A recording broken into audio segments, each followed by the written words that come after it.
بسم اللہ الرحمن الرحیم۔ السلام علیکہ یا صاحب العصر والزمان۔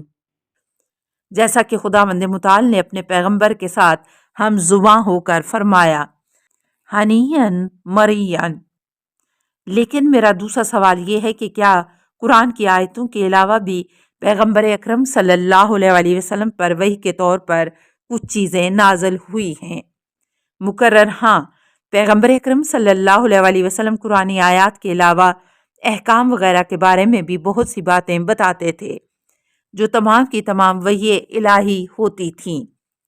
پیغمبر اکرم صلی اللہ علیہ وسلم نے معارف اور احکام الہی کو صرف وحی کے ذریعے لوگوں تک پہنچایا، جیسا کہ سورہ نجم کی دوسری اور تیسری آیت میں ہم پڑھتے ہیں وَمَا يَنطِقُ عَنِ الْهَوَىٰ إِنْ هُوَ إِلَّا وَحْيٌ يُوحَىٰ، اور وہ اپنی خواہش سے کچھ نہیں بولتا اور وہی کہتا ہے جو وحی ہوتی ہے۔ ایک طالب علم اور عالم دین کے درمیان ایک مناظرہ۔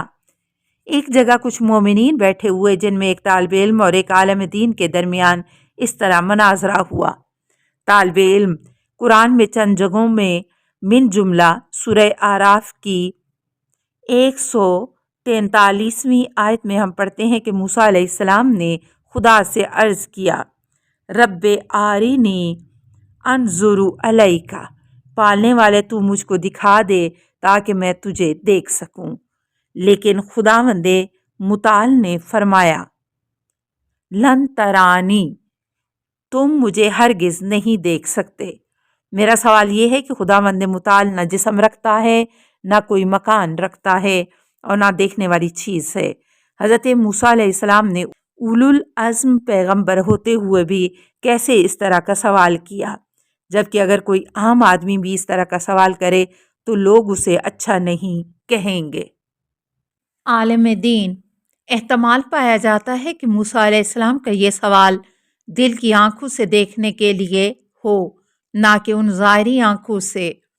جناب موسیٰ علیہ السلام اپنے دل کے ذریعے روحی اور فکری شہود تک پہنچنا چاہتے تھے، یعنی خدایا مجھے ایسا بنا دے کہ میرے قلب میں تیرا یقین کوٹ کوٹ کر بھر جائے، گویا میں تجھے دیکھ رہا ہوں۔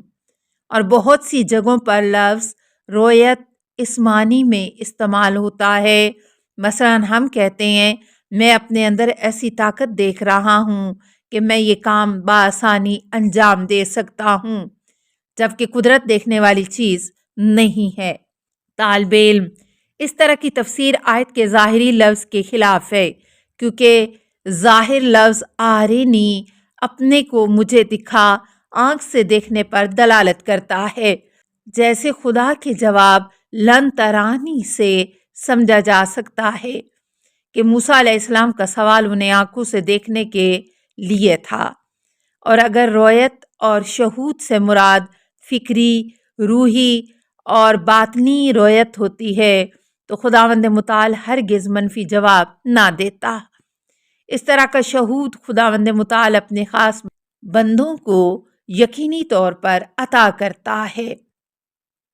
عالم دین فرض کریں کہ جناب موسیٰ علیہ السلام نے خدا کو دیکھنے کی خواہش کی تھی، جیسا کہ ظاہری الفاظ سے سمجھا جا سکتا ہے، لیکن اگر ہم تاریخ میں اس واقعے کی تحقیق کریں تو ہمیں پتہ چلتا ہے کہ یہ سوال ان کی قوم کی طرف سے تھا، جسے جناب موسیٰ علیہ السلام نے اپنی زبان سے ادا کیا تھا، کیونکہ ان کی قوم والے اس بات پر اصرار کر رہے تھے کہ وہ خدا کو دیکھیں گے، اس لیے انہیں مجبوراً یہ جملہ ادا کرنا پڑا۔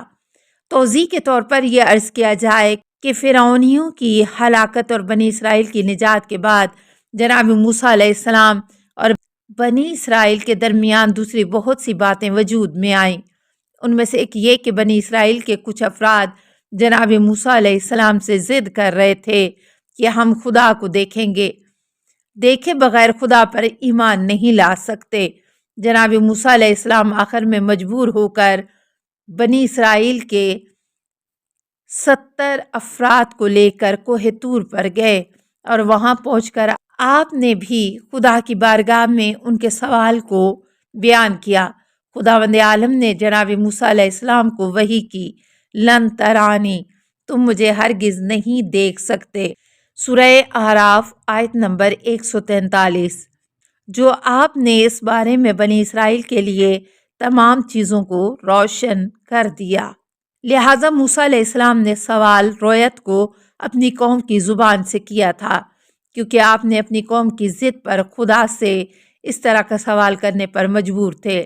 لیکن جب زلزلہ آیا تو جناب موسیٰ علیہ السلام کے علاوہ تمام 70 افراد ہلاک ہو گئے، اور جناب موسیٰ علیہ السلام نے خدا سے عرض کیا، آتہلکنا بما فعل السفہاء منا، کیا تو ہمیں اس بات کے لیے ہلاک کر رہا ہے جو ہمارے بے وقوفوں نے انجام دیا ہے؟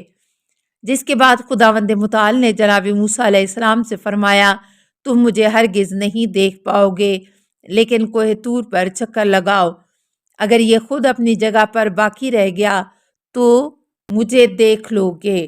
جب خداوند متعال کی کوہ طور پر تجلی ہوئی تو کوہ طور ٹکڑے ٹکڑے ہو گیا۔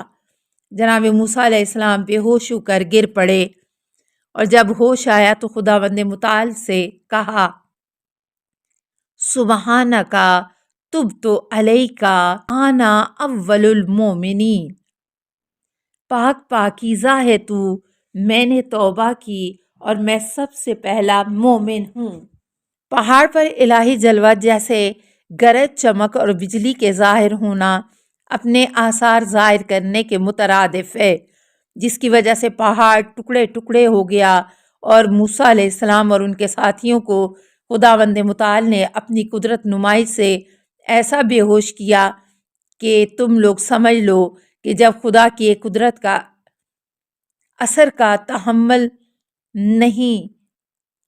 کے متحمل نہیں کر سکتے تو اس کے پورے وجود کو سمجھنے کی کوشش کیوں کرتے ہو؟ تم ہرگز اپنی ان مادی آنکھوں سے خداوند متعال کے مجرود وجود کو نہیں دیکھ سکتے۔ اس طرح جناب موسیٰ علیہ السلام کے ساتھیوں نے خداوند متعال کو قلب کی آنکھوں سے دیکھا، اور ساتھ ساتھ انہیں یہ بھی معلوم ہو گیا کہ اسے اپنی ان ظاہری آنکھوں سے ہرگز نہیں دیکھا جا سکتا ہے۔ طالب علم، آپ کے اس مفصل بیان کا بہت شکریہ۔ میں اس موضوع پر مطمئن ہو گیا اور اس چیز کی امید رکھتا ہوں کہ اسی طرح آپ منطقی استدلال سے میرے باقی 2 شبہات کو بھی، جن میں انشاءاللہ کسی دوسرے وقت بیان کروں گا، بیان فرمائیں گے۔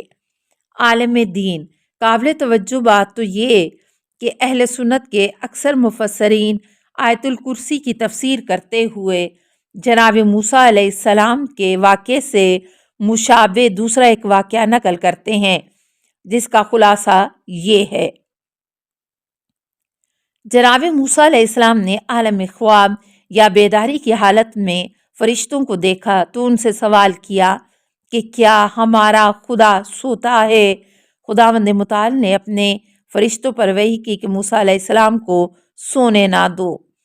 فرشتوں نے جناب موسیٰ علیہ السلام کو 3 بار نیند سے بیدار کیا، اور ان کے ساتھ وہ لگے رہے تاکہ وہ سونے نہ پائیں۔ جناب موسیٰ علیہ السلام تھک کر چور ہو گئے اور نیند کا احساس کیا تو خداوند متعال کی وحی کے مطابق ان کے دونوں ہاتھوں میں پانی بھری 2 شیشیاں تھما دی گئیں۔ جناب موسیٰ علیہ السلام اپنے دونوں ہاتھوں میں ان دونوں شیشیوں کو لیے ہوئے ان کی حفاظت کر رہے تھے۔